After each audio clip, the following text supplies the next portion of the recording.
chief political analyst David Brody is with us. David, there's just no way the president can shut the government down. I mean, it'll be devastating, don't you think?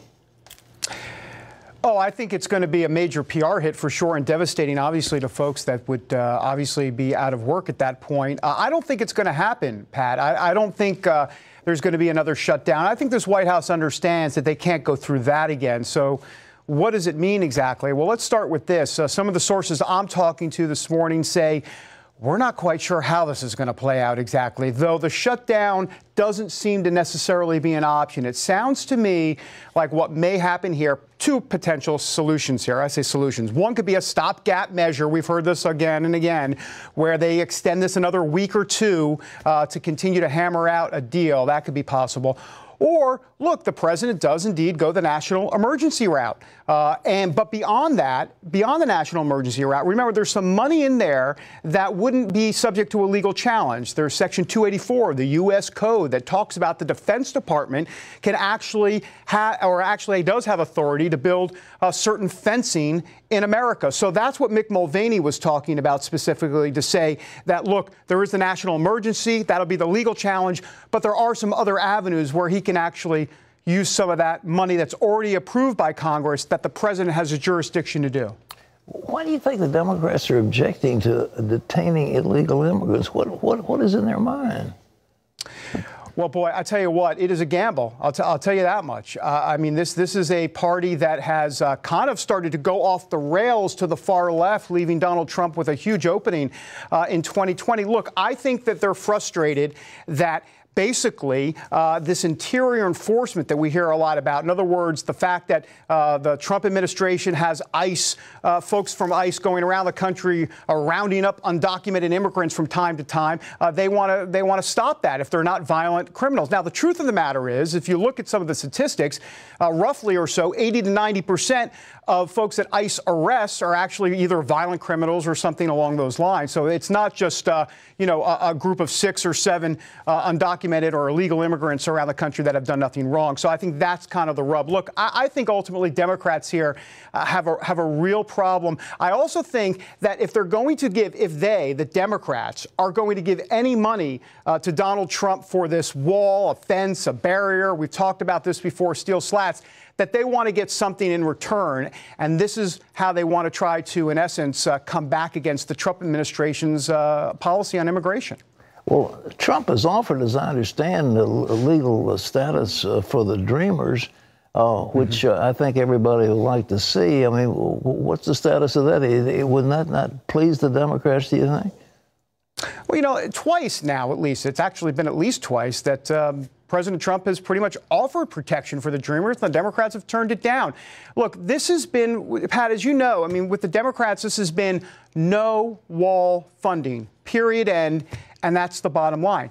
What's interesting here is it looks like part of this deal actually could give some wall funding. Now, the Democrats will never call it wall funding. They'll call it some additional fencing, but fences, walls, here we go again. It's semantics, steel slats. The bottom line is that there is going to be some new fencing built, most likely, here. Even if it's not under the national emergency, it's going to be done as part of some sort of agreement whenever they come to some sort of agreement, which we don't know at this point.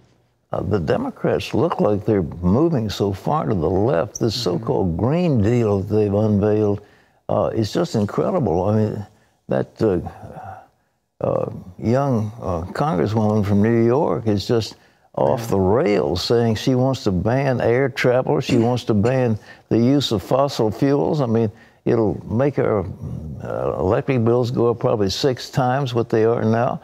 Who's in charge of that stuff? Well, I have to tell you, in a real way, Alexandria Ocasio-Cortez is in charge of that stuff. And because she has the most dynamic Twitter and Facebook feeds and all of that on social media, she is driving the Democrat Party right now, and everybody pretty much is following her lead.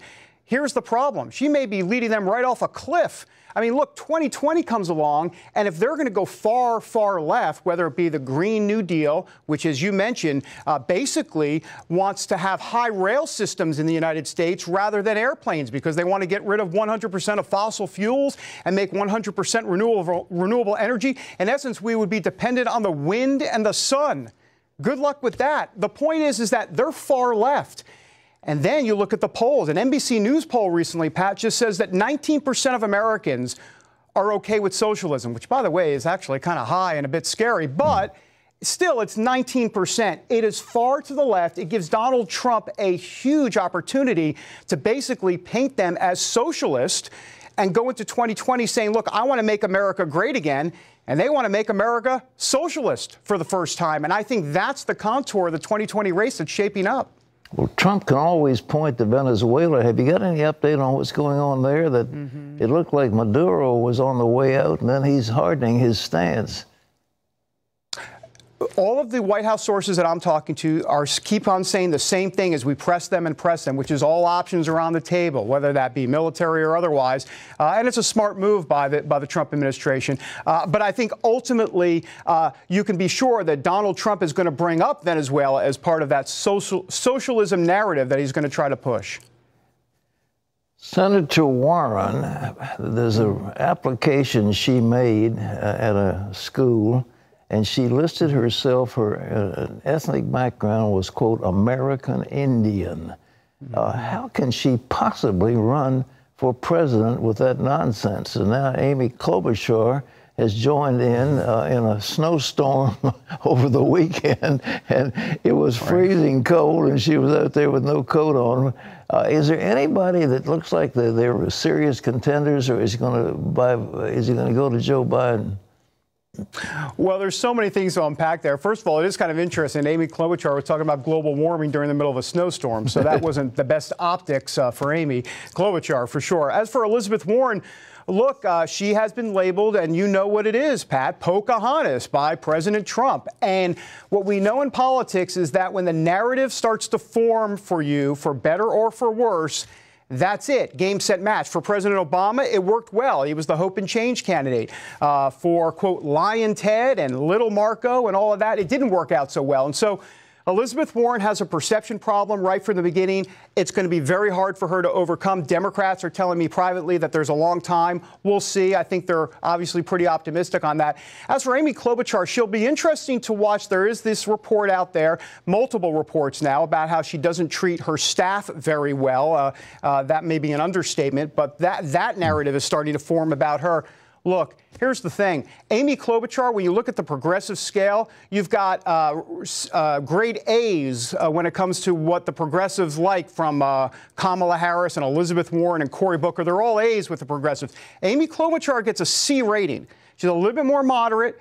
And so we'll see if that is going to work better or worse in 2020. I don't think the C rating is going to play very well the way the Democrat Party is heading.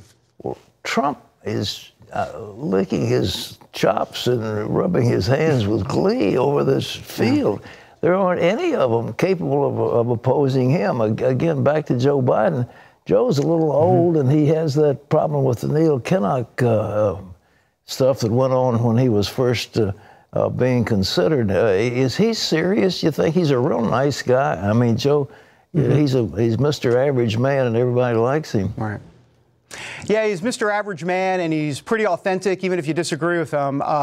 So I believe, and I believe I've said it here, Pat, but I got to tell you, I think the only Democrat in America that can probably beat Donald Trump is Joe Biden. Why? Because Democrats lost the white, middle-class, blue-collar vote. Many of those were Democrats. Joe Biden probably has the best chance to get them back. They are more liberal on economic policy, but more social on, more conservative on social issues. And even though Joe Biden isn't necessarily social on conservative issues, he does speak their language a little bit more. He's very rough and tumble. He'll get in the gutter with Trump if he has to. And here's most importantly, we talked about Elizabeth Warren, about branding. Joe Biden, you can't brand the guy. He's already branded. Donald Trump won't be able to do too much with him, whereas he could do a lot with many of the other candidates. David, thank you very much.